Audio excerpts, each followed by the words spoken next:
Success with Google Ads today is about so much more than bids and budgets and keywords.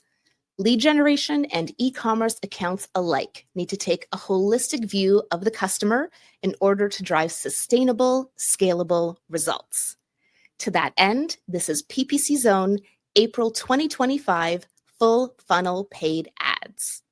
I'm your host, Jill Saskin-Gales. I use the pronouns she and her. I'm a Google Ads coach, ex-Googler, and the founder of the Inside Google Ads course, podcast, and book. I created PPC Zone in 2022 to elevate new perspectives and insights in our industry. I do need to exercise my host privileges to share that my first book, Inside Google Ads, Everything You Need to Know About Audience Targeting, just dropped on Amazon today. It is available internationally, and I am thrilled to share that as of today, I can add best-selling author to my title. So if you would like to check out my book on Amazon, you can search for Jill Saskin-Gales. Our final speaker in the zone today has been called an international man of mystery and a digital nomad by friends. He and his team at Take Some Risk help ecom, D2C, and retail brands grow through strategy, PPC marketing, and data. We're about to hear him explain how you're lighting your money on fire and you don't even know it. My friend and fellow Torontonian, Duane Brown, is here to talk about Google Ads audits for ecom. Please welcome Duane. Awesome. Thanks for the introduction. Awesome. Other two fellow speakers. You both did amazing jobs. Truth bombs all the way through. Now, I'm going to talk about Google Ads, ecom audits, and how people are wasting money, because obviously it's only April of 2025. We've still got 8.5 months of the year left, and so there's lots of time to make your accounts more profitable, make more money, and get ready for summer or Black Friday, whenever your peak season is, assuming Q1 wasn't your peak season. Cool, so we'll talk about conversion tracking, search term report, we're talking about SKU breakdown a little bit, and then I've got some tips and tricks at the end, and hopefully I do not talk too fast with my lovely Canadian accent. All right, so conversion tracking. I think conversion tracking is kind of like that big vault from the DuckTales TV show as a kid where Scrooge McDuck sort of dives in. The reason that is like gold is valuable. You can sell gold anytime. It's probably the most valuable currency next to the US dollar. Well, your conversion tracking is like gold. You can sell it to people and it has value. And there's two ways I see people make mistakes when it comes to conversion tracking. One, I think we've all seen it, is where people have a conversion tracking by Google tag and GA4, or like a Shopify app and GA4, and then they start to double count conversions. And so they think that 5 ROAS in their account is great, but their 5 ROAS is probably really a 2 or 2.5, because every time somebody purchases, they count it twice in Google. And so making sure you don't have double conversion tracking happen is really important, because you'll be shocked how many times we see it in accounts that we audit and people are both shocked and surprised that it happened, whether it's in-house people, other agencies, contractors, freelancers, or whatever bucket you sit in and the role that you have. The other thing we see, and not as often, is that some people will sometimes put a default value in the conversion value. So let's say they put a default value of like $100. And so even though maybe products you sell on your site range from $10 to $500, every time somebody converts, Google signals that conversion as $100. And so if somebody buys a $10 hat, Google says that conversion value is 100. Now, obviously, if somebody bought a $500 product, you don't want them to signal it's 100, but it's way worse when the product is less than $100 and Google thinks it's a $100 purchase.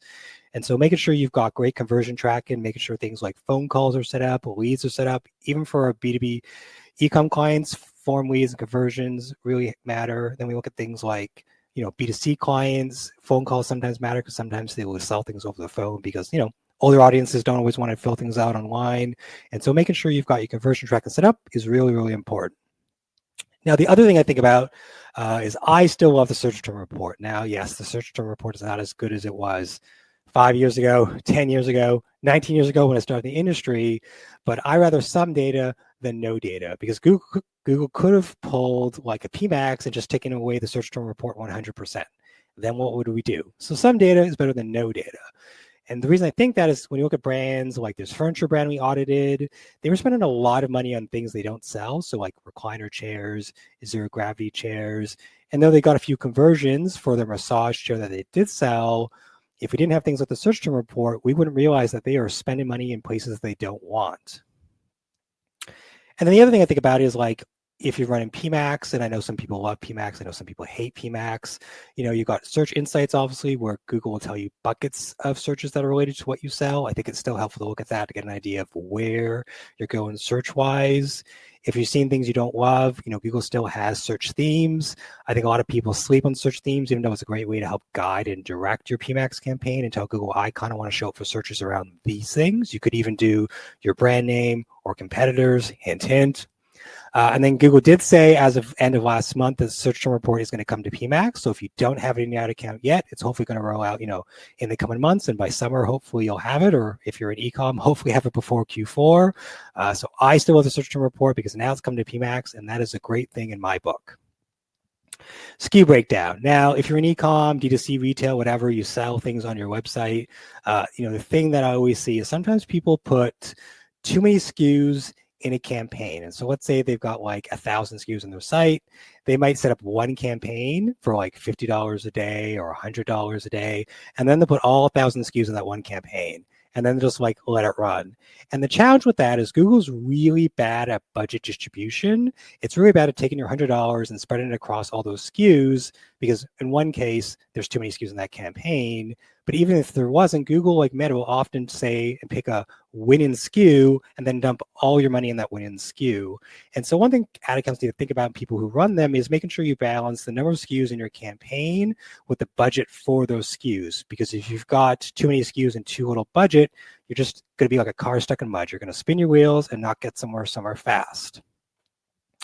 And here's a good example if that happened. We audited an EV brand last year. They had 55 different brands, and they had a lot of brands in their one campaign. So we saw Google spend a lot of money on 3 top brands, but then these other 55 brands had, $10 here, $20 there, $40 there. And if that brand had taken that $881 and put it in those top 3 brands, they would not only make more money, but also be more profitable. And so really understanding how you distribute your budget across your SKUs and your product categories and your brands is going to lead to more success. We see this all the time in ad accounts, and it's probably the one offense I see that makes me just shake my head, because it's an easy thing to solve if you just spend time looking at where your money's going in the ad account and breaking down your ad account and your campaigns based on the different attributes in your shopping feed. So some other examples. So I don't think AI is the biggest opportunity in our industry. I think your mobile conversion rate is the biggest opportunity you have right now, because yesterday, last week, last month, last year, your site was probably bleeding money because your mobile conversion rate was way worse than it was on desktop. All things being equal. I have some exceptions there. And so we look at this example here, we see that the mobile conversion rate is about half of what it is versus the computer, even though the client generally has a cheaper CPA and a better ROAS. And so in this case, I say, well, if we can improve a mobile conversion rate, your CPA would go down even more and your ROAS would improve. Now, obviously, there's examples where that's the opposite in that case, i.e. your mobile conversion rate is still really bad. And then at times you still see your CPA being really good, but then you see your ROAS be really, really bad. And so if you improve your mobile conversion rate, obviously your CPA would get even better, but then your ROAS would get better and you'd be more profitable. We've seen examples where people have 90% of their ad spend going to mobile devices. And so when your mobile conversion rate is half of what it is on desktop and you're spending 90% of your budget on mobile, if you don't improve your mobile conversion rate right now for your peak season that's going to come up in the summer, in the spring, in Q4, you're asking to lose money and not be as profitable as a business. Don't spend more money on email. Don't spend more money on SEO. Don't spend more money on paid ads. Fix your mobile conversion rate. So tips, tricks, and reports and things I look at so I don't go over time. If you don't follow Mike Ryan, if you're still on Twitter or X or whatever, he shares lots of great data around like ad accounts, what he's seeing. So I'd say follow him. He's worth following. Things we look at is like breaking things down by day of the week. Google says it does a good job of distributing your budget, across different metrics and things, but I still look at day of the week to make sure that we're not spending money in a day of the week where it spends lots of money but doesn't get lots of conversions, i.e. we have a B2B dental client. They don't do as well on weekends. We may want to tweak things if we can with the bid strategy we're using to make sure that we're not pulling our cash on weekends when people don't really shop or buy.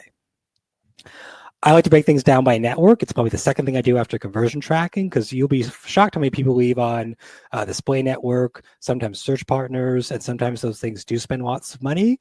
I think it's the easiest way to make sure you're not spending money in places you don't want, but you'll be shocked how many people don't actually do it. And then reports. Now, I think Google Ads has a great reports section. I like using the reports section, but lots of people just don't ever build reports. I think it's easier to look at the report in the report section than sometimes pull something up in the actual campaign. Plus, using the reports, you can say you want to aggregate data from multiple campaigns, which is really cool. You can do things by product title. So if you've got a really well-built product type or any of the attributes in your shopping feed, you can build things out and see where you're spending money based on different levels of your product type, which is really cool. Again, I think it's easier to look at this than look at it inside your campaigns and Google Ads. Location is really helpful because if you're like a B2B ecom brand who told your agency to only target America, but they heard take away America, and then you spent lots of money in like parts of Asia, Ghana, India, and spent thousands of dollars every day in countries you don't service, having the reports thing based on location helps you quickly see where you're spending money in the campaign.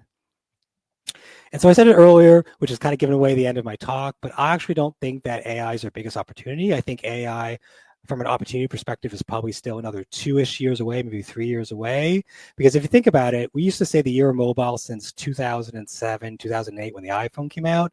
But I think the year of mobile only really happened the last couple of years because not only do we have the traffic coming from mobile, but now we have the revenue and the conversions coming to mobile. And so I think the way we can see AI be helpful and help us make more money is still 2 or 3 years away. I think our biggest opportunity is really just fixing our mobile UX or mobile CRO or mobile conversion rate and building better shopping feeds. And the reason I think that is because these are things you can do today, right? They're things you can look at your website, figure out how to fix it, close your pop-ups, make your text slightly bigger, maybe reorganize things on your mobile layout versus how it shows up on desktop, and help that build a better conversion rate, which then means that basically at the end of the day, you're going to have things convert more.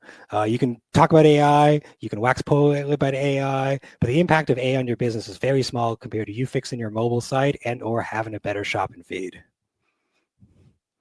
And that's basically my talk. The last thing I want to say basically is I do a salary survey every year. So if you are an employee or you own an agency like me and you want to know what do other people make, half our data from the 800 responses is America, but Canada, UK, Europe are also well represented. It's not scientifically significant, but I think some data on what people make is better than no data, so that if you're an employee, you can advocate for more money. We use it for our own team. And if you own an agency, you can make sure you're paying your people well, which is a good thing. So just follow the Bitly link. It'll take you to the Reddit thread where you collect all the data. And then hopefully that helps you negotiate salaries this year, because even though it's going to be a hard year, theoretically where you work should give you a raise. It's a nice thing to do. And that's the end of my talk. I've spoken a lot of places. I traveled a lot of places. I love to travel. I'd kill for a travel client of some kind, but that just has never come through. And that's it. I'm done. Thank you so much, Duane, for sharing your unique perspective and insights with us in the zone. And thank you as well for the PPC salary survey. We have a comment here from Miriam. It's such a helpful service you provide for our industry. So thank you. If you would like to connect with Duane Brown, you can find him on LinkedIn. You can also find him very actively on Reddit.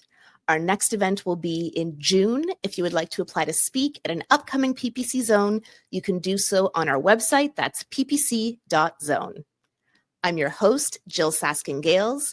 You can follow me on LinkedIn to stay up to date on future events, and you can buy my new book, Inside Google Ads, on Amazon. Thank you for supporting our mission to elevate new perspectives and insights in our industry. I look forward to seeing you next time in the zone.